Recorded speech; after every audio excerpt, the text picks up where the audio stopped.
2-3 دفعہ بحرین گیا ہوں. بحرین میں جو پاکستانی اہل بیت کے چاہنے والے رہ رہے تھے، میں نے ان سے پوچھا کہ بھائی تم بھی شیعہ ہو، الحمدللہ پاکستانی ہو، یہ جو بحرینی ہیں یہ بھی شیعہ ہیں، ان میں اور ہم میں فرق کیا ہے؟ آپ یقین مانیے زیادہ تر لوگوں نے ایک بات بتائی، آپ اسے قبول پتہ نہیں کس طرح سے دیکھیں گے. انہوں نے کہا، اور ابھی بھی اگر بحرین میں کوئی ہمارے رہ رہے ہوں تو آپ ان سے پوچھیے گا، تو وہ یہ کہتے ہیں کہ بحرین کے شیعہ کے سامنے صرف یہ کہنے کی دیر ہے کہ عالم نے یہ کہا ہے، خاموش، معاملہ ختم. میں نے پاکستان سے پوچھا یہ جو بحرین کے شیعہ ان میں ہم میں کیا فرق ہے؟ کہ نہیں سر، ان کے اندر اور ہم میں تو بہت بڑا فرق ہے. ان کے کسی بھی بندے کے سامنے یہ ثابت کر دو کہ تمہارے عالم نے یہ کہا ہے، کہ ان کو چوں نہیں کرے گا. بس ان کے ہاں مذہبی رہنما کو شیخ کہتے ہیں، تو کہنے کا بس یہ ثابت کر دو کہ شیخ نے یہ کہا تھا، معاملہ ختم. شیخ نے کہا معاملہ ختم. اچھا ہمارے یہاں مصیبت یہ کہ ہر آدمی شیخ کا بھی شیخ ہے، ہر آدمی شیخ کا شیخ ہے. یہاں تو معاملہ ہی ختم نہیں ہوتا ہے. ان لوگوں اب اس کی ڈیپتھ کیا ہے؟ اس کی ڈیپتھ کیا ہے؟ ان کی سوسائٹیز میں مذہبی قیادت سوسائٹی کا حصہ ہے، ہمارے یہاں حصہ نہیں ہے. ابھی مجھے 31 سال ہو گئے دینی طالب علم بنے ہوئے. جب میں 31 سال پہلے دینی طالب علم بنا تھا اور میں بننے جا رہا تھا اور میں کسی سے کہتا تھا کہ میں ایران جا رہا ہوں مولوی بننے کے لیے، تو سب مجھے ایسے دیکھتے تھے جیسے میں مریخ پہ جا رہا ہوں یا مریخ سے آیا ہوں. کیا ہو گیا بھائی تمہیں؟ ہماری سوسائٹی میں دینی قیادت حصہ نہیں ہے، اوپر اوپر چل رہی ہے. ہمارے یہاں کی دینی قیادت کس کام کے لیے؟ رسم و رواج کو نپٹانے کے لیے، مردے دفن کرنے کے لیے، نکاح کے خطبے پڑھنے کے لیے، طلاق کے خطبے، عقیقے اور نہیں معلوم ان سب کاموں کے لیے ہے. دینی رہنمائی کے لیے نہیں بنی ابھی تک، اس میں ٹائم لگے گا ابھی.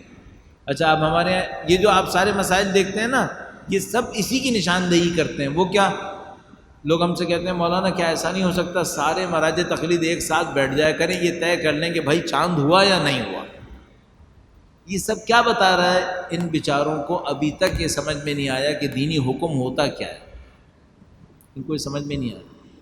ہمارے یہاں دینی قیادت، دینی ہدایت یہ نئی چیز ہے. ابھی ہمارے معاشروں میں اس کی جڑیں نہیں بنی ہیں. ابھی بہت نسلیں لگیں گی، ابھی کئی نسلیں لگیں گی. میں آپ کو ایک بات بتاؤں، ابھی دیکھیے آپ کے سامنے کیسے ابھی 2-2-4 کی طرح ثابت ہوگا. آپ یہ بتائیے ہماری سوسائٹی کے اندر دینی رہنما کمائی کہاں سے کرے؟ کوئی کمائی ایسی ہے جس پہ کسی کو اعتراض نہ ہو؟ بھائی اگر مسجد سے کمائے گا تو کہیں گے یہ ملا مسجد سے باہر تو نکلتا ہی نہیں ہے. اگر کاروبار کہے گا تو کہیں گے مولوی سارا کا سارا مادہ پرست ہو گیا ہے، کاروبار کرتا رہتا ہے. سیاست میں تو دیکھو اس کو طاقت کی لالچ چاہیے، یہ وہاں پہ چلا گیا. آپ یہ بتائیے ہماری سوسائٹی میں دینی رہنما، دینی اسکالر کی کمائی کون سی ہے جس کے اوپر آپ کو کوئی اعتراض نہیں ہے؟ نہیں ہے کوئی. اچھا بغیر کمائی کی کوئی زندہ رہے گا کیا؟ کوئی ڈاکٹر بغیر کمائی کی زندہ رہا ہے؟ انجینئر، آرکیٹیکٹ، سائنٹسٹ، فزیشین کوئی بغیر کمائی کی زندہ رہا ہے؟ تو یہ عالم جو ہے یہ بغیر کمائی کی کیسے زندہ رہے گا؟ اور کوئی کمائی کا چیپٹر ہے جس پہ آپ کو کوئی اعتراض نہ ہو؟ اس کا مطلب کیا ہے؟ اس کا مطلب ہے ابھی تک آپ نے اس سوسائٹی کے پیس کو ایکسیپٹ نہیں کیا ہے. آپ نے اس کی جگہ ایلوکیٹ نہیں کی ہے کہ اس کی جگہ بیچارے کی کہاں ہے. خمس لے گا تب مصیبت ہے، بزنس کرے گا تب مصیبت ہے، مسجد سے کھائے تب مصیبت ہے، اور مجلس سے لے تب مصیبت. ارے تو بھائی کیا گھاس کھائے گا، مٹی کھائے گا، کہاں جائے گا؟ اس کی اولادیں کہاں جائیں گی؟ نہیں معلوم ہمیں. اچھا تو اس کا مطلب کیا ہے؟ اس کا مطلب یہ ہے کہ آپ نے سوسائٹی کے اس پیس کو ابھی تک قبول نہیں کیا ہے. یہ میں کہہ رہا ہوں میچور ہونے کی علامت ہوتی ہے نا. بھئی کوئی اعتراض کرے گا کہ ڈاکٹر فیس کیوں لیتا ہے؟ نہیں. کوئی کہے گا کہ بھئی تم خدمت خلق کرو، تم بیماروں کا علاج کرتے ہو، تم الٹا اس کے بیچارے سے پیسے لے لیتے ہو. کوئی نہیں کہے گا. یہ مشکل ہے ہماری. یہ جو پاکستان، عراق، بحرین، لبنان، ان سب میں اور ہم میں فرق ہے وہ یہاں پہ فرق ہے. ہمارے یہاں دینی رہنمائی ابھی تک اسٹیبلش نہیں ہوئی ہے. اچھا اب اس کا 180 ڈگری بھی ہے.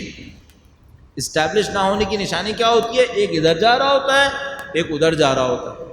ابھی ہمارے پاس ایک اسکالر آیا ہے، بیچارہ بندہ خدا، کچھ عرصے سے اس کا نام بہت چل رہا ہے. اس نے ایک اور کام کر دیا، اس نے کہا کہ بھائی ایسا ہے کہ میں کسی کو سوال کا جواب بھی دوں گا نا تو اس کے بھی پیسے لوں گا.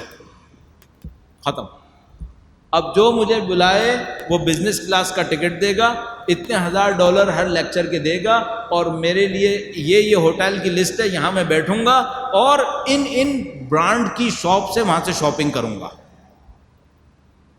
ایک ادھر جا رہا ہے، ایک ادھر جا رہا ہے، کسی کا پتہ نہیں کون کیا کر رہا ہے یہاں. یہ کس بات کی نشانی ہے؟ اس بات کی نشانی ہے کہ اس گروپ کے لیے ابھی سوسائٹی میں جگہ نہیں بنی ہے. یہ بیچارہ مارا پھر رہا ہے. جب میں 1996 میں واپس آیا تھا تو اس زمانے میں جو ہمارے پاس پرسنل کمپیوٹرز ہوتے تھے، پی سیز ہوتے تھے، ان میں مدر بورڈ کے اوپر ساری چیزیں نہیں ہوتی تھیں. تو اس میں اگر آپ کو فیکس ماڈم لگانا ہے تو وہ انسرٹ کرنا پڑتا تھا، ساؤنڈ کارڈ لگانا ہے تو وہ انسرٹ کرنا پڑتا تھا. تو وہ جہاں پہ انسرٹ کرتے تھے اس کو سلاٹ کہتے تھے. سلاٹ میں کارڈ لگ جاتا تھا. تو میں اس زمانے میں مذاق میں کہتا تھا پاکستانی سوسائٹی میں مولوی کا سلاٹ ابھی بنا نہیں ہے. اس بیچارے کو سلاٹ بھی بنانا ہے اور فٹ بھی خود ہی کرنا ہے اپنے آپ کو. تو جب میں پاکستان واپس آیا تو میں نے کہا کہ بھائی ایسا ہے، نہ میں خمس کھاؤں گا، نہ میں اس سے لوں گا، نہ میں اس سے لوں گا، نہ میں اس سے لوں گا، تو بھائی میں کروں گا کیا؟ تو میں نے کہا کوئی بات نہیں، میں ایک اسکول میں پڑھاؤں گا. تو میں نے ایک اسکول میں پڑھانا شروع کر دیا. 11 سال تک، 10 سال تک میں اس اسکول میں پڑھاتا تھا. اسکول، یونیورسٹی، کالج، جہاں کہیں بھی ہوتا تھا.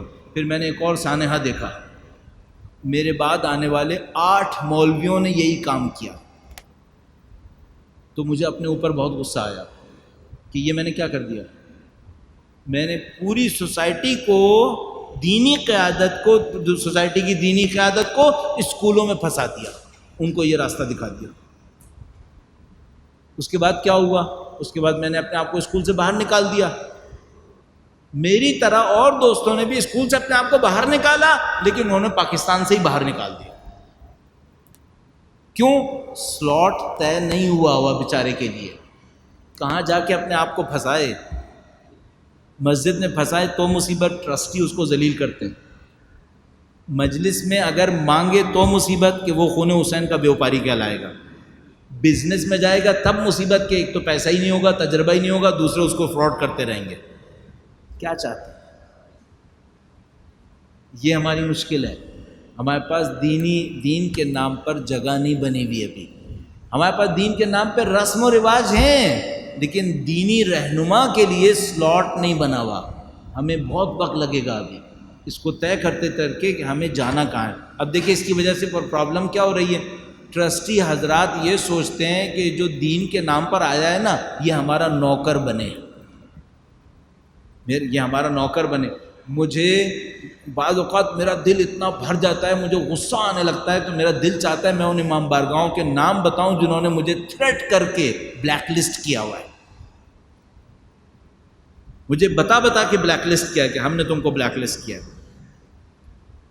مجھے اندازہ ہے کیا ہو رہا ہے یار. یہ جو ٹرسٹی حضرات ہیں یہ مولویوں کو اپنے جوتے کی نوک پہ رکھ کے دین کے نام پہ کھیل رہے ہیں.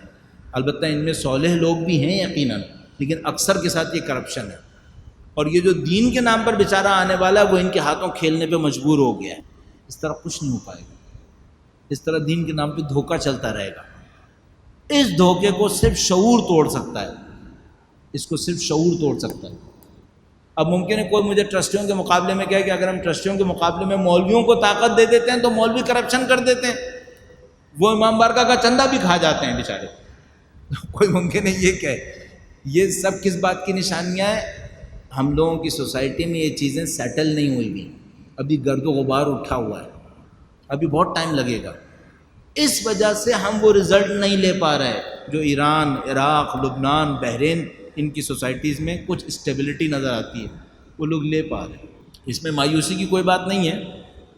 جاب ٹف ہے، جاب ٹف ہے، اور اس ٹف جاب کو، اس دور کو گزارنا پڑے گا تاکہ انسٹیٹیوشنلائز ہو جائیں چیزیں. چیزوں کا انسٹیٹیوشنلائز ہونا ٹائم لیتا ہے. تو یہ جب سیٹل ہو جائیں گی پھر اپنا رزلٹ دے دیں گے انشاءاللہ.